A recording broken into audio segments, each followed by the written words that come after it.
ఉన్న బంగారాన్ని విడిపించి ఆ రోజు ఆన్లైన్ రేటుకే మేము కొంటాం. Sharma gold company. కార్లో మంటల్లో ప్రేమ జంట ప్రమాదం కాదు, భయంతో చేసుకున్న బలవన్మారడం. అప్పు దొరక్క ఆత్మహత్యకి పాల్పడిన దారుణం. బ్లాక్ మెయిల్కు పోయిన 2 ప్రాణాలు. ఇద్దరి తల్లిదండ్రులకు కడుపు కోతతో కన్నీళ్లాగడం లేదు.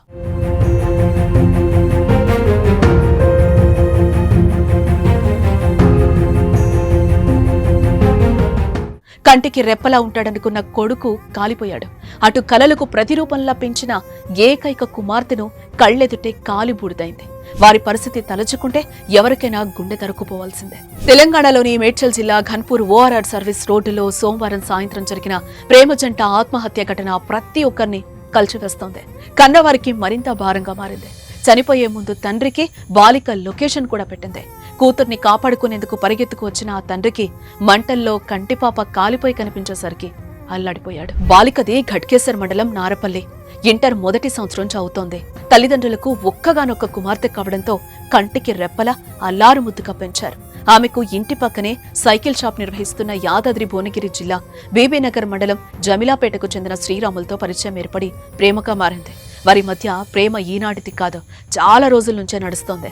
బాలిక ఇంట్లో విషయం తెలియటం, వారు గట్టిగా మందలించడంతో ఇద్దరూ దూరంగా ఉంటూనే వీలు దొరికిన సమయంలో మాట్లాడుకునేవారు. అయితే వారు రహస్యంగా కలవటం, మాట్లాడుకుంటున్న విషయాన్ని చింటూ అనే యువకుడు గమనించి బ్లాక్మెయిల్ చేయటం మొదలుపెట్టాడు. ఇంట్లో చెప్పేస్తానని బెదిరించాడు. చెప్పకుండా ఉండేందుకు డబ్బులను డిమాండ్ చేశాడు.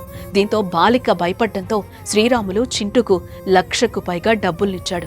చింటూ మాత్రం ఇంకా డబ్బులు కావాలని కోరగా వారి దగ్గర డబ్బులు లేకపోవడంతో చనిపోవాలనే నిర్ణయానికి వచ్చారు.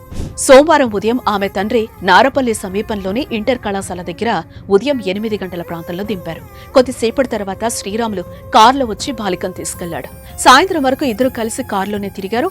సాయంత్రం 5 గంటల సమయంలో ఘట్కేసర్ మండలం అన్నోజీగూడలోని ఓ దుకాణంలో 20 లీటర్ల నీళ్ల డబ్బా కొనుగోలు చేశారు.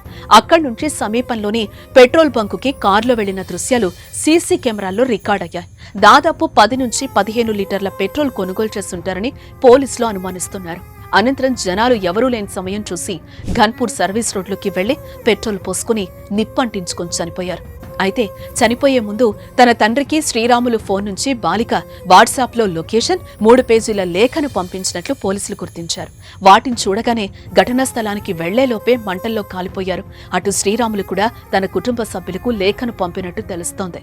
దానిలో చింటూ బ్లాక్మెయిల్ గురించి వివరించారు. దీంతో చింటూపై పోలీసులు కేసు నమోదు చేశారు. ఆత్మహత్యకు ప్రేరేపించాడనే అభియోగంపై BNS 108 సెక్షన్ కింద కేసు నమోదు చేసి దర్యాప్తు చేపట్టారు పోలీసులు. మరోవైపు నారపల్లిలోని చింటూ ఇంటి ముందు బాలిక మృతదేహంతో కుటుంబ సభ్యులు ఆందోళనకు దిగారు. దీంతో ఉద్రిక్త పరిస్థితులు తలెత్తాయి. ఈ పరిస్థితుల మధ్యనే అంత్యక్రియలు జరిగాయి.